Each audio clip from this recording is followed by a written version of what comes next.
Salut, c'est Cassius d'où ton relis. On essaie de se lire dans le malaise de la civilisation de Sigmund Freud, le chapitre 3, Bonheur et société.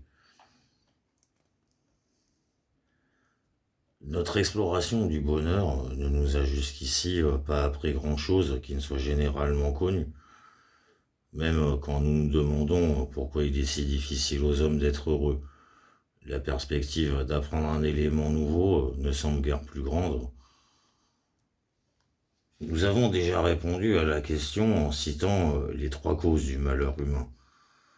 Les forces supérieures de la nature, la fragilité de notre propre corps et l'insuffisance des institutions qui régissent les rapports entre les hommes dans la famille, l'État et la société. Sur les deux premières sources de malheur, notre jugement ne peut pas longtemps hésiter. Il nous oblige à les reconnaître et à nous rendre à l'inévitable. Nous ne dominerons jamais entièrement la nature et notre organisme, qui en fait partie, restera toujours une création éphémère, limitée dans ses accomplissements et son adaptabilité. Mais cette conclusion ne doit pas nous paralyser. Elle nous montre au contraire dans quel sens nous devons agir. Notre expérience séculaire nous a convaincus que si nous ne pouvons pas éliminer toutes les souffrances, nous sommes pourtant à même d'en supprimer beaucoup et d'en apaiser d'autres. Pour ce qui est de la troisième cause sociale de la souffrance, notre attitude envers elle est bien différente. Celle-là, nous ne voulons pas du tout l'accepter, ni comprendre pourquoi les institutions que nous avons nous-mêmes créées ne nous apportent pas à tous plus de protection et de bienfaits. À vrai dire, quand nous songeons combien nous avons échoué à prévenir cette forme de souffrance, nous commençons à soupçonner que derrière cet échec peut se cacher une partie de la nature invincible, en l'occurrence notre constitution psychique.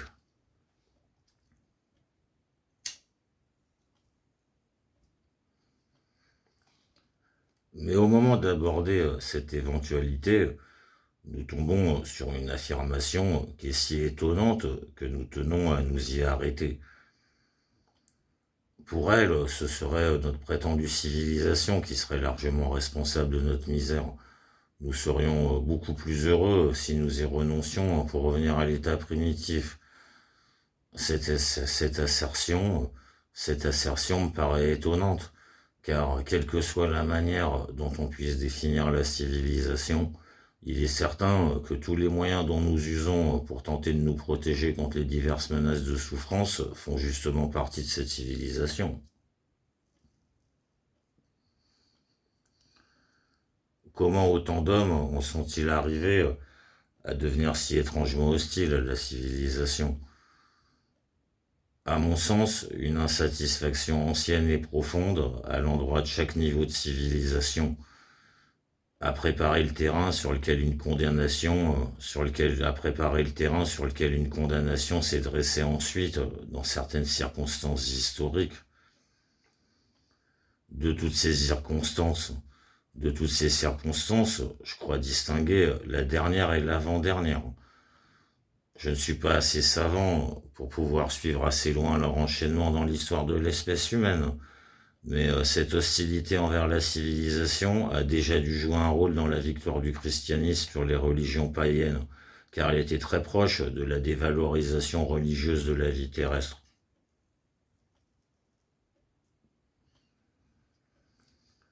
L'avant-dernière circonstance a quant à elle coïncidé avec l'entrée en contact avec des peuples primitifs, grâce aux progrès apportés par les voyages de découverte.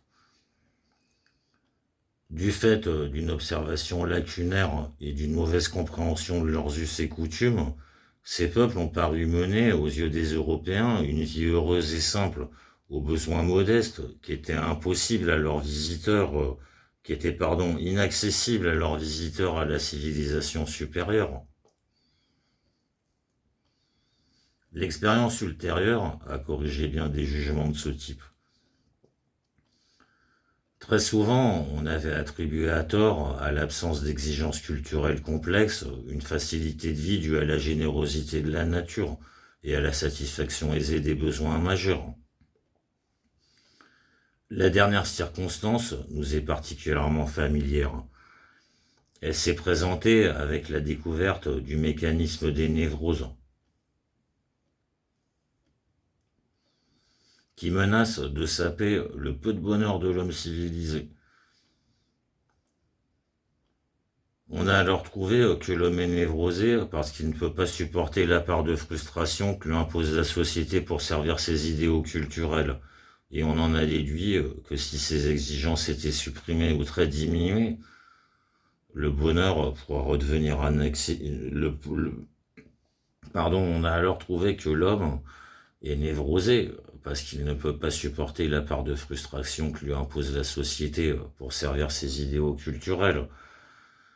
Et on en a déduit que si ces exigences étaient supprimées ou très diminuées, le bonheur pourra redevenir accessible.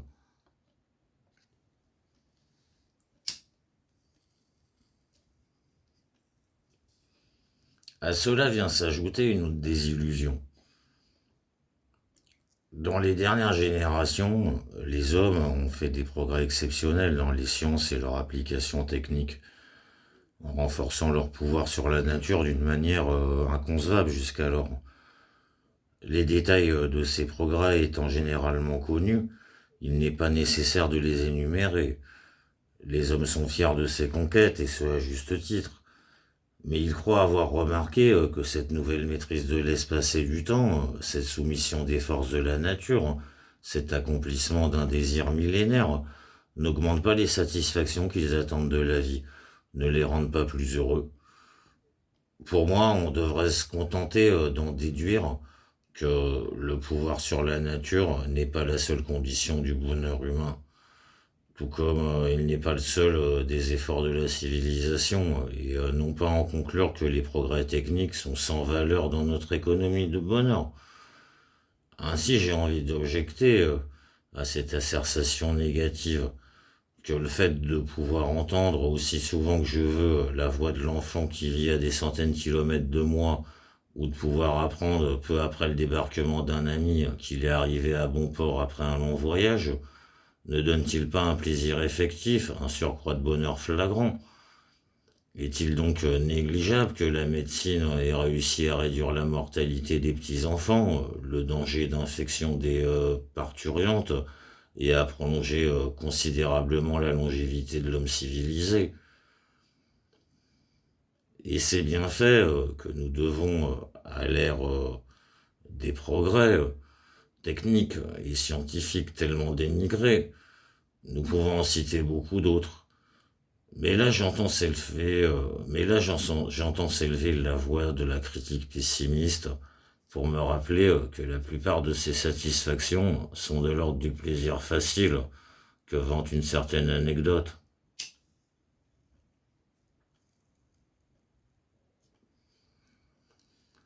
Comme celui qu'on peut se procurer en tendant par une froide nuit d'hiver une jambe nue hors des couvertures et en la rendant prestement. S'il n'y avait pas de train qui triomphe des distances, l'enfant n'aurait pas quitté sa ville natale et on n'aurait pas besoin de téléphone pour entendre sa voix. Si la navigation ne permettait pas de franchir les océans, mon ami n'aurait pas entrepris la traversée et je me passerais du télégraphe pour apaiser mon inquiétude à son endroit. À quoi bon la réduction de la mortalité infantile si elle nous a imposé une retenue extrême dans la reproduction au point que dans l'ensemble, nous n'élevons plus les enfants comme au temps précédent le règne de l'hygiène, que nous avions dû sévèrement limiter la vie sexuelle dans le mariage, en contrariant peut-être la charitable sélection naturelle. Et à quoi nous sert enfin une longue vie si elle est pénible, sans joie et si douloureuse que la mort nous apparaît seulement comme une délivrance?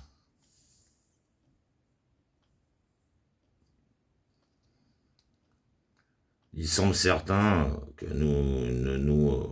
il semble certain que nous ne nous sentons pas bien dans notre civilisation actuelle.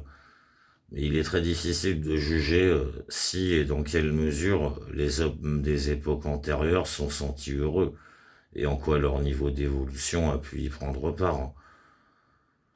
Nous aurons toujours tendance à concevoir la misère de façon objective, c'est-à-dire à nous placer dans leur situation avec notre sensibilité et nos exigences, pour voir ensuite quelles raisons d'être heureux et malheureux nous leur avons trouvées.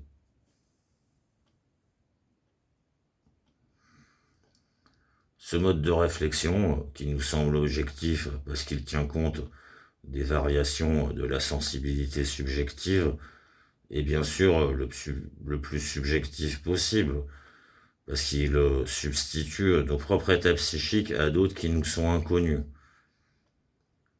Le bonheur est pourtant une chose tout à fait subjective.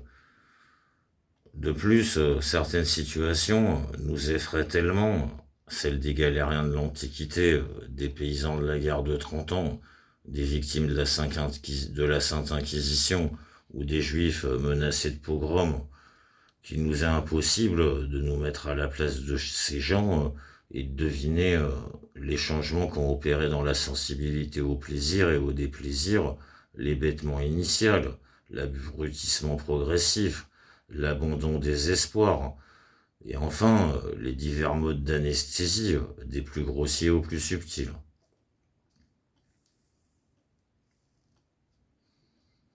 Dans les cas de souffrance extrême, certains mécanismes de protection psychique sont aussi mis en œuvre. Il me paraît stérile d'évoquer davantage cet aspect du problème.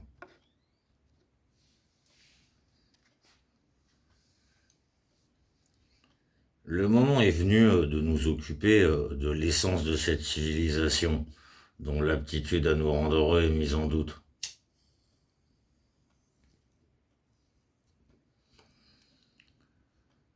Mais nous ne chercherons pas de formule lapidaire pour la définir avant d'avoir appris quelque chose de cette recherche. Il suffit donc de répéter que le mot civilisation désigne toute la somme des réalisations. Pardon. Il suffit donc de répéter que le mot civilisation désigne toute la somme des réalisations et des institutions par lesquelles notre vie s'écarte de celle de nos ancêtres animaux et qui servent de but: protéger l'homme contre la nature et réguler ses rapports avec ses semblables. Pour mieux le comprendre, nous allons étudier les traits successifs de la civilisation, tels qu'ils se présentent dans les communautés humaines. En cela, nous nous laisserons guider sans réserve par l'usage ou, comme on le dit aussi, par le génie de la langue, en nous fiant à l'idée qu'il est permis d'appréhender ainsi des intuitions tellement profondes qu'elles résistent encore à l'expression par des mots abstraits.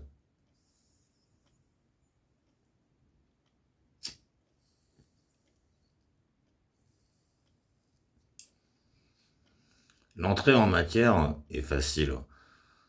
Nous tenons pour civilisés toutes les actions et les valeurs dont l'homme se sert pour exploiter la terre, se prémunir contre la violence des forces de la nature, etc. Cet aspect de la civilisation est le plus assuré. En remontant à l'aube des temps, les premiers actes de civilisation furent l'usage des outils, la maîtrise du feu et la construction d'habitations. Parmi ces réalisations, la maîtrise du feu occupe une place unique, exceptionnelle. Le matériel psychanalytique incomplet et à l'interprétation incertaine permet pourtant au moins une hypothèse, si extravagante qu'elle puisse paraître, sur l'origine de cette prouesse humaine. L'homme préhistorique aurait pris l'habitude, en découvrant le feu, de satisfaire sur lui un besoin infantile en l'éteignant par son jet d'urine. D'après certaines légendes, on ne peut pas douter de la conception primitivement phallique de la flamme qui se dresse et s'étire. L'extinction du feu par ce moyen, auquel recourront également plus tard Gulliver à Lilliput et le Gargantua de Rabelais, était aussi de l'ordre d'un acte sexuel avec un homme, une jouissance de la puissance virile dans la compréhension homosexuelle. Celui qui le premier a renoncé à ce plaisir en épargnant le feu a pu l'emporter avec lui et le domestiquer. En tempérant le feu de sa propre excitation sexuelle, il a pu dompter cette force naturelle. Cette conquête capitale de la civilisation serait donc la récompense du renoncement à une pulsion. Et plus tard, la femme aurait été désignée comme gardienne du feu domestique, car sa constitution anatomique lui défend de succomber à pareille tentation. Il est d'ailleurs remarquable de constater combien les expériences analytiques témoignent des rapports entre l'ambition, le feu et l'ondinisme.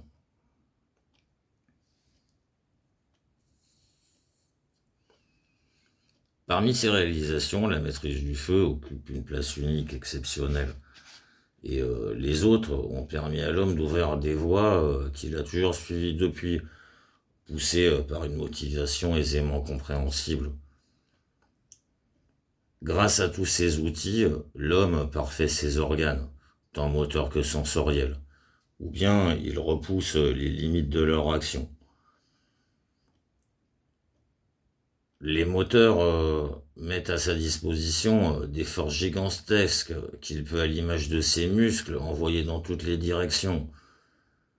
Et grâce au bateau et à l'avion, ni l'eau ni l'air ne peuvent empêcher ces déplacements.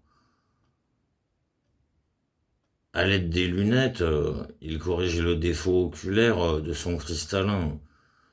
Au moyen du télescope, il peut contempler des étendues lointaines et grâce au microscope, surmonter les limites de la visibilité fixées par la constitution de sa rétine. Avec l'appareil photographique, il a créé un instrument qui retient les impressions visuelles éphémères. Ce que fait pareillement le disque pour les impressions suditives tout aussi fugitives, les deux étant au fond une matérialisation de la faculté du souvenir qui lui est donnée, à savoir sa mémoire. À l'aide du téléphone, il entend à des distances respectueuses où les contes eux-mêmes n'oseraient s'aventurer. L'écriture est à l'origine la langue de l'absent, l'habitation un ersatz du ventre de la mer, la première demeure où on se sentait bien en sécurité, et qu'on désire toujours sans doute ardemment retrouver.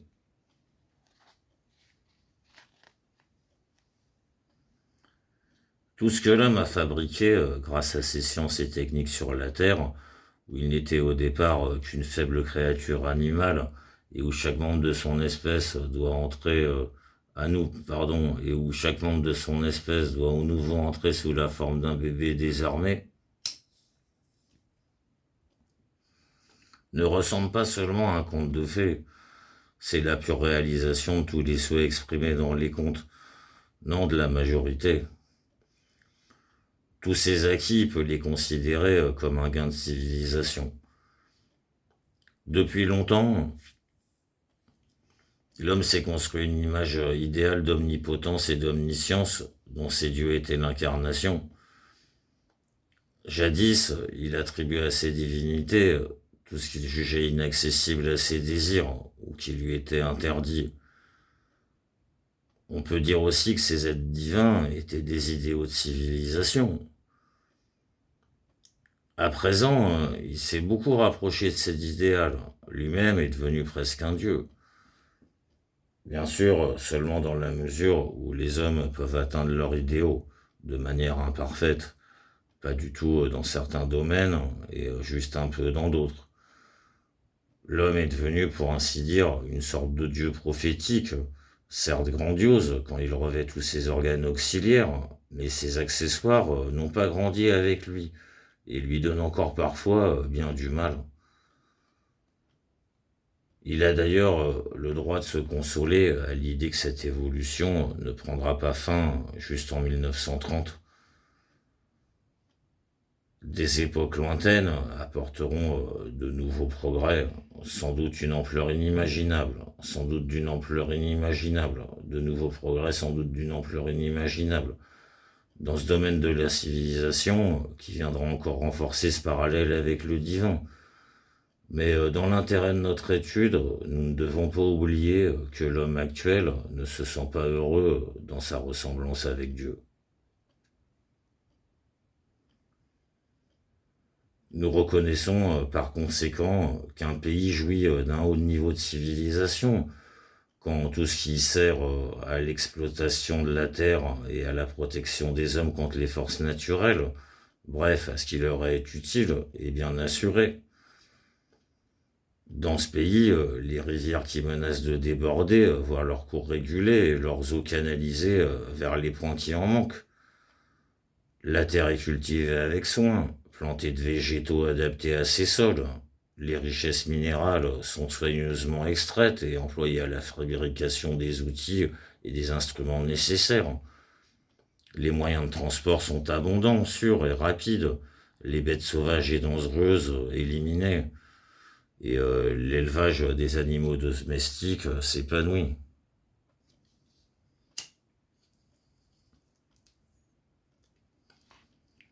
Mais nous avons encore d'autres choses à demander à la civilisation, et nous espérons singulièrement les voir accomplies dans les mêmes pays. Ainsi, comme si nous voulions renier nos premières exigences, nous saluons aussi comme un trait de civilisation le fait que les hommes se préoccupent des choses qui ne sont absolument pas utiles. Par exemple, en dotant de parterres les jardins qui servent d'aire de jeu et de réservoir d'air aux villes, ou en ornant de pots de fleurs les fenêtres des appartements.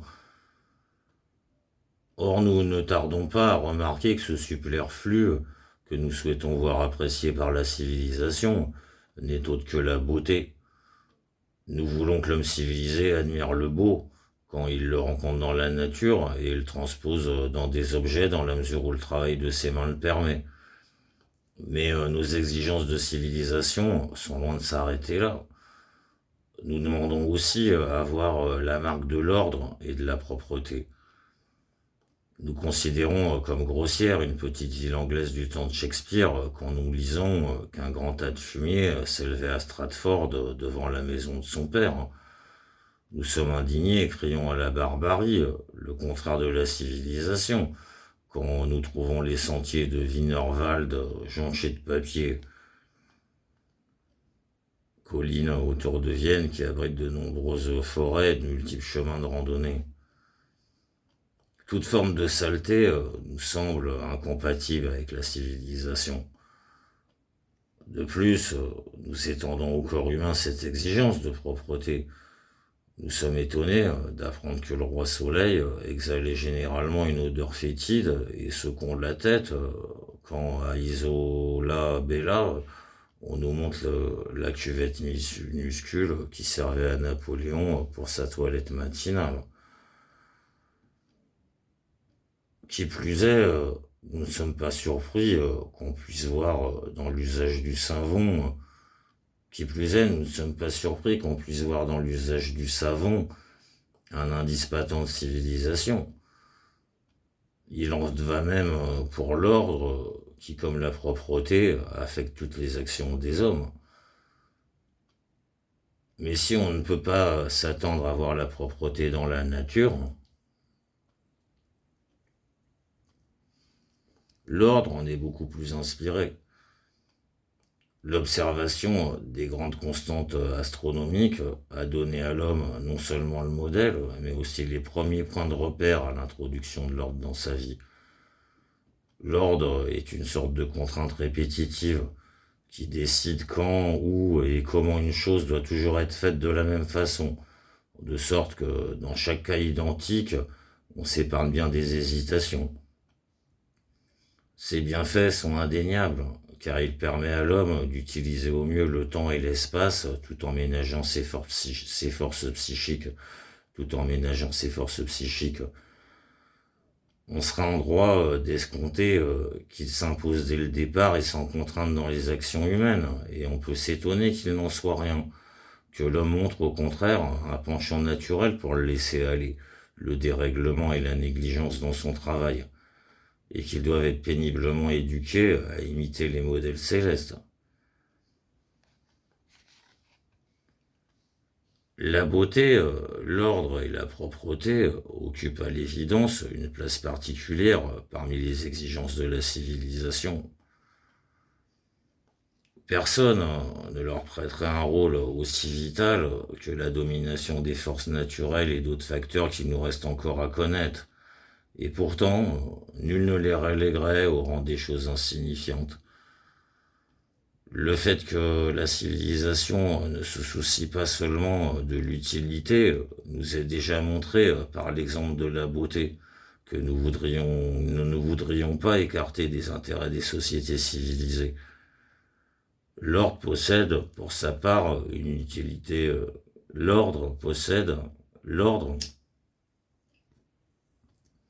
l'ordre possède, pour sa part, une utilité manifeste.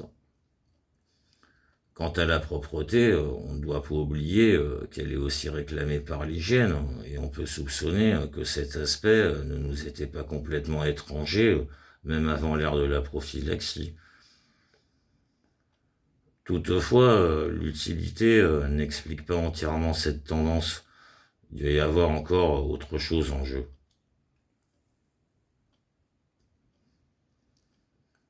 Pourtant, le trait qui nous semble le mieux caractériser la civilisation réside dans le respect et la pratique des activités psychiques supérieures, des réalisations intellectuelles, scientifiques et artistiques, et dans le rôle majeur accordé aux idées dans la vie des hommes.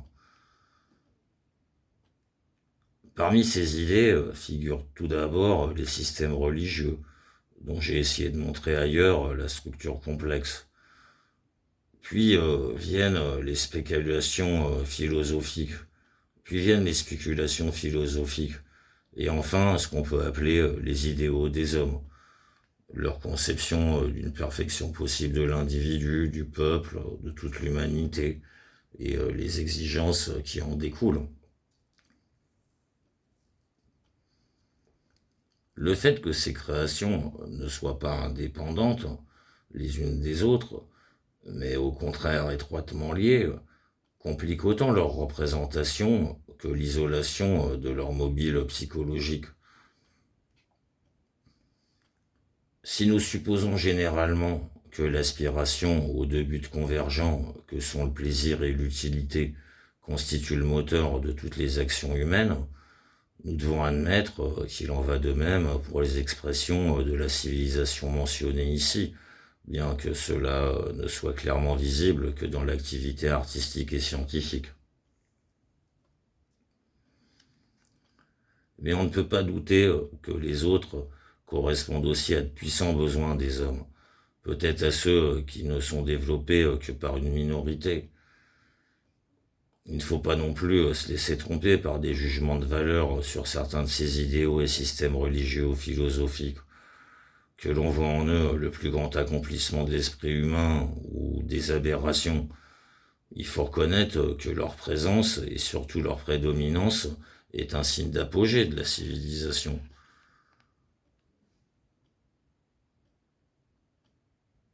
Le dernier, et sûrement pas le moindre, très caractéristique d'une civilisation qu'il nous faut étudier, est le mode de réglementation des rapports humains.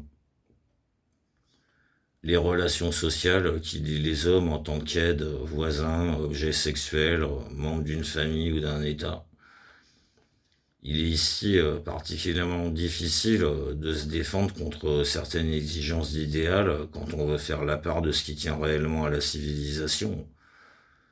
Peut-être peut-on commencer par déclarer que l'élément civilisateur, fondateur, serait donné par la première tentative de réglementer les rapports sociaux. Faute d'une telle tentative, ces relations seraient soumises à l'arbitraire d'un seul homme. Le plus fort physiquement les réglerait en fonction de ses intérêts et de ses élans pulsionnels. Et même si ce despote se heurtait à son tour à plus forte partie, cela n'y changerait rien. La vie collective des hommes n'est rendue possible que par l'existence d'une majorité plus puissante que l'individu et solidaire contre chacun. La vie collective des hommes n'est rendue possible que par l'existence d'une majorité plus puissante que l'individu et solidaire contre chacun. Le pouvoir de la société s'oppose alors en tant que droit au pouvoir réprouvé de l'individu, la force brutale entre guillemets. Ce remplacement du pouvoir personnel par celui de la collectivité constitue le pas décisif vers la civilisation. Il repose sur le fait que les membres de la société se restreignent dans leurs possibilités de satisfaction, alors que la personne ne connaissait aucune de ses limites.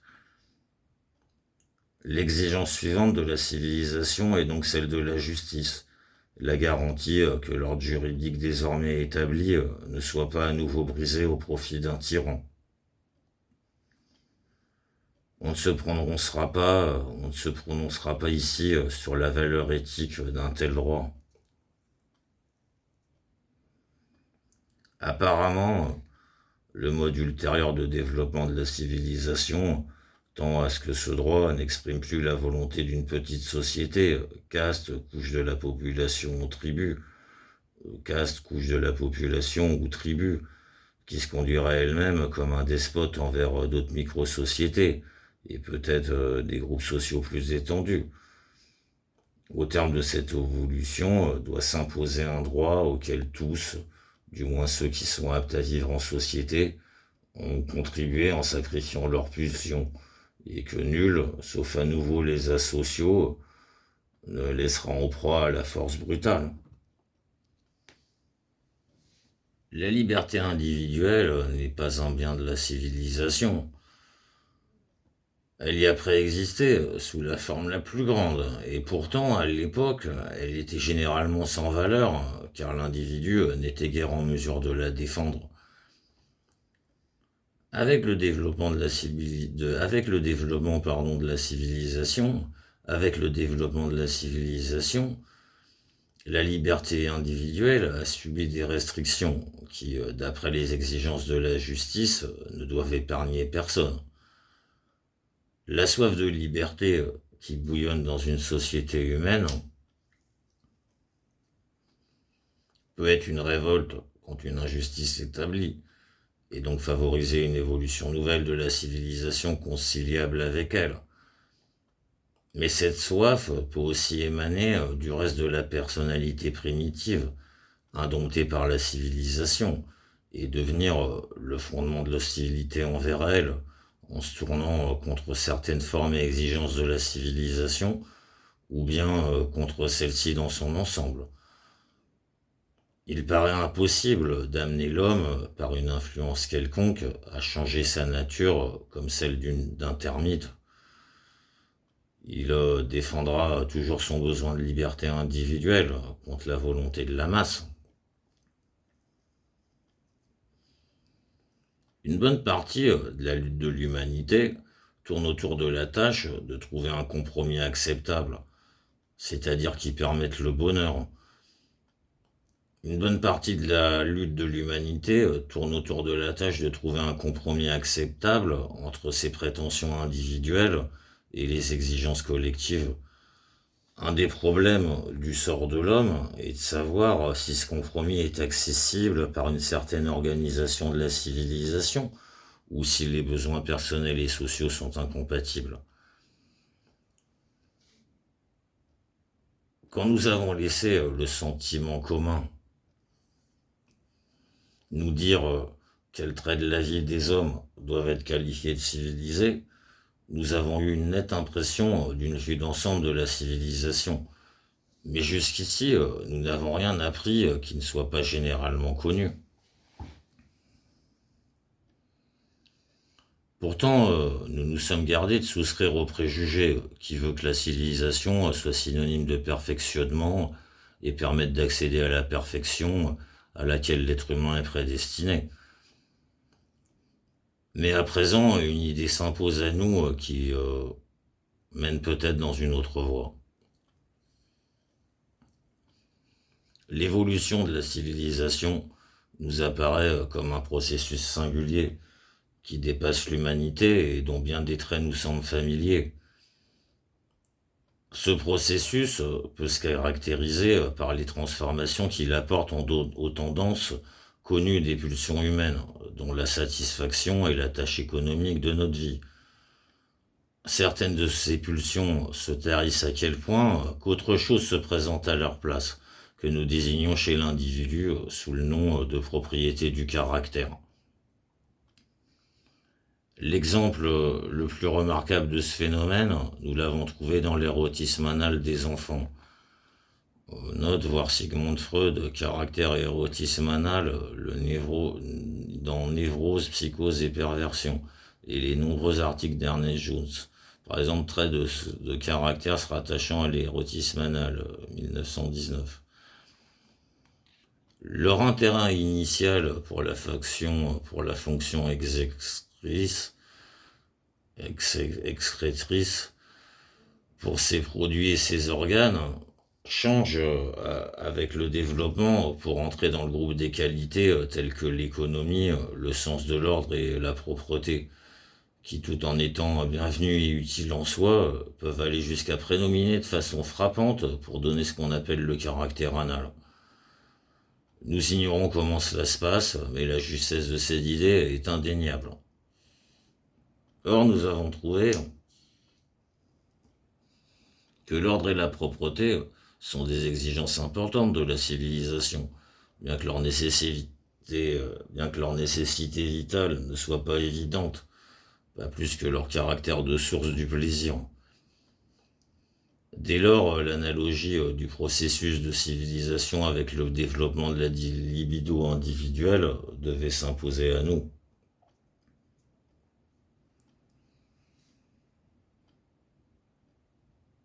D'autres pulsions sont amenées à déplacer les conditions de leur satisfaction pour les reporter sur d'autres voies. D'autres pulsions sont amenées à déplacer les conditions de leur satisfaction pour les reporter sur d'autres voies, ce qui, dans la plupart des cas, correspond à la sublimation des buts pulsionnels, que nous connaissons bien et s'en distingue dans certains autres. La sublimation des pulsions est un trait particulièrement frappant du développement de la civilisation, qui permet aux plus hautes fonctions psychiques, scientifiques, artistiques et idéologiques de jouer un rôle aussi important dans la vie civilisée. À première vue, on serait tenté de dire que ce sort des pulsions est imposé par la civilisation. Mais il vaut mieux y regarder à deux fois. Enfin, troisièmement, et ce qui semble le plus important, il est impossible de ne pas remarquer dans quelle mesure la civilisation est bâtie sur le renoncement pulsionnel, à quel point elle repose sur l'insatisfaction, refoulement, déplacement, des pulsions puissantes ou tout autre bridage pulsionnel. Ce rejet civilisationnel gouverne le vaste domaine des relations sociales des hommes. Nous savons déjà qu'il est la cause de l'hostilité contre laquelle toutes les civilisations ont à lutter. Il complique aussi largement notre travail scientifique, alors que nous avons là bien des éclaircissements à donner. Il n'est pas facile de comprendre comment on peut priver une pulsion de sa satisfaction. Il n'est pas facile de comprendre comment on peut priver une pulsion de sa satisfaction. Ce n'est absolument pas sans danger. Ce n'est absolument pas sans danger. Si on ne la compense pas sur le plan économique, on peut s'attendre à des troubles graves. Si on ne la compense pas sur le plan économique, on peut s'attendre à des troubles graves.